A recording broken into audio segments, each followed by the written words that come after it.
There's the risk. So on a level of 1 to 5, we're at a 2 to a 3. The last several times we've had 2s across the Dallas-Fort Worth area, a slight risk. We've had several brief isolated EF1s, EF0 tornadoes.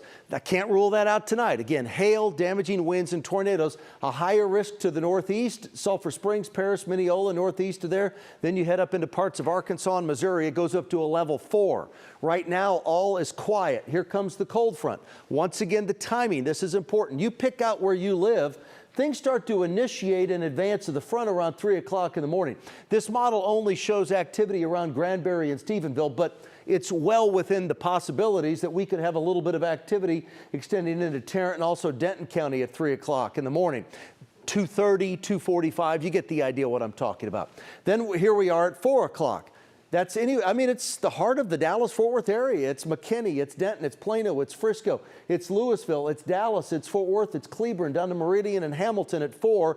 5 o'clock, the cold front. Now, once the cold front moves through your location, Fort Worth at 5 a.m., your severe weather threat is over. Now, again, the reality of this is, does it move through at exactly 5 o'clock? Come on, you understand what I'm saying, right? It could be 5:15 or 5:30, but once the cold front moves through, your severe weather threat abruptly comes to an end. It's along the front, in advance of the front. That's where we'll have the bad storms at 5 o'clock in the morning. Bonham down to McKinney, to Dallas, to Waxahachie, to Hillsboro, to Meridian at 5. There we are at 6. The cold front's through Dallas at 6. It's just on the east side of the Metroplex at 6 a.m. Where's the severe weather threat then? Just on the east side of the Metroplex and locations east of there. There's 6. Here's 7 a.m. Still have a little bit of rain on the backside of the front at 7. At 8 o'clock, it's over in Tyler. But at that point, the severe weather threat has ended for all of North Texas and the WFA viewing area. We keep the clouds around at 9.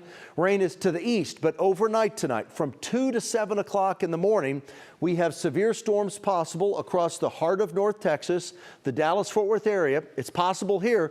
It's more likely for these areas to the northeast. Paris, Sulphur Springs, Mineola, Gilmer, Longview, Linden, and Texarkana, Clarksville. Those are the areas that's more likely to see severe thunderstorms. 9 in the morning, the clouds are around. Watch this. Skies clear out by noon.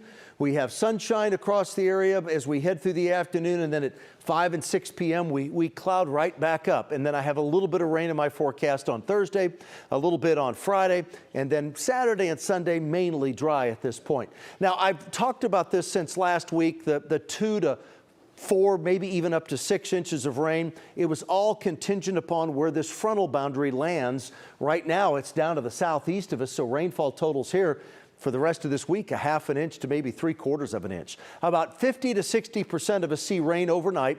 58 is the low tonight. During the day tomorrow, 20–30% of us see rain in the morning. The sun comes out, we hit 70, a cooler day tomorrow. There's the next 10. A little bit of spotty rain on Thursday, a little bit better chance of rain on Friday. No severe weather no severe weather on Thursday or Friday.